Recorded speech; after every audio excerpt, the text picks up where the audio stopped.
Well, good Thursday morning to everybody.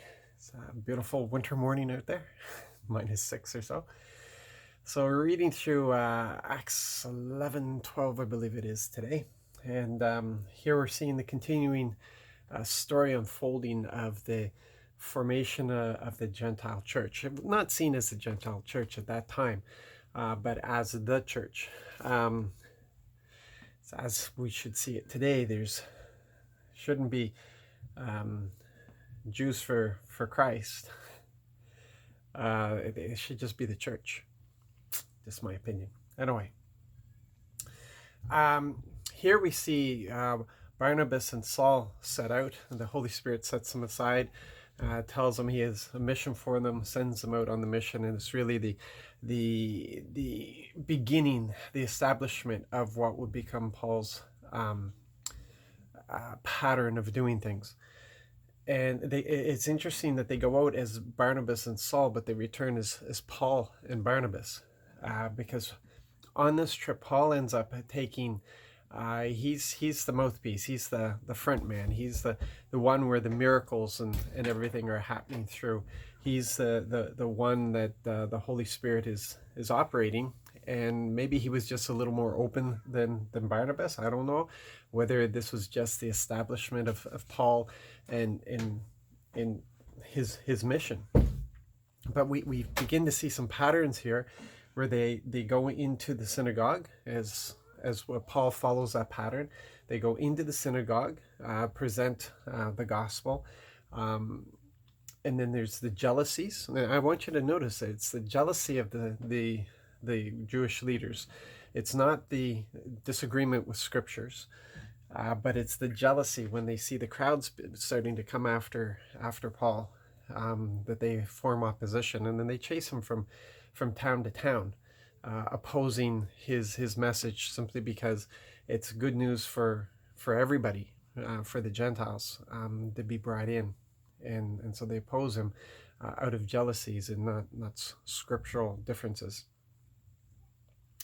But there was something in all of this. This is history, and it's exciting. It's wonderful. It's great to read through the development of the church.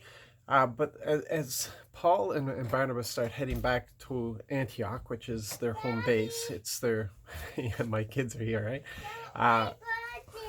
Okay, which is their base of operation. We see. Okay, I gotta help her with her button here in just a second. There you go. Okay, I'm just gonna pause this for a second. Okay, sorry about that. So, so they come into this place. They're heading back to Antioch, but there was something that they were said as they were going back, and they were just strengthening the believers in the towns that they had already established. And it doesn't say it, but most likely they're setting up elders and the leadership and such. But there was something that they said that we need to take into consideration today. And it was that they told the people that they needed to, and if they wanted to survive the persecution, they needed to enter into the kingdom realm, which sounds a little bizarre to say, because aren't they in the kingdom realm? But what they're really talking about is operating according to the kingdom realm. They are citizens. Enter fully into the kingdom realm and live your life based on these principles, based on these standards, based upon this power. That no longer do you measure yourself against the world, but you measure yourself against the king and the kingdom. This is where we live. And they said, in order to survive the persecution, you have to enter in fully. Why would they say that? Well, because when we look today, we see Christians who are trying to live both. They're trying to live the standards of the world and the standards of the kingdom, and it doesn't work. Jesus said that you can't be friends. You can't be friends of God and friends of the world. It doesn't work that way. You're just going to be confused, and nothing's going to happen, and it's going to be cross purposes, and it's just going to be terrible and destruction. Confusion, and nothing's going to develop, and it's not going to be good at all. And that's where we are today, where we're trying to live two different standards, and we're accomplishing nothing whatsoever. And Listen, the persecution is here. It's just going to increase. Um, the lying spirit of the enemy is increasing, and the church is a little confused right at this moment. But we have to enter in fully into the kingdom. We have to operate by these principles, which is not principles of hate, but principles of love, where we love our enemies and we do good for them. We have to operate according to the power of Christ, the miracles, the healings, and all that sort of stuff. We need to be operating in that. And we encourage each other in these things. We don't tear each other down. We encourage each other.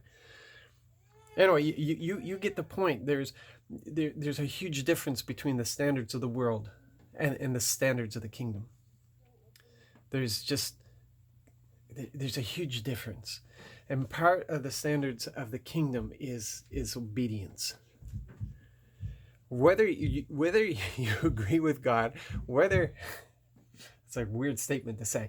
Sometimes we don't understand, so we can kind of disagree with God, but because we know who he is and we love him, we trust him. And until it becomes better fully understood by us, we just operate in what he says. That's what it is. Anyways, as you can tell, I'm a little distracted with the kids, but I'm just going to leave it there for you at this moment. And I'm going to go deal with them. And just pursue this a little bit further. Check it again. It's the second chapter of what we read today.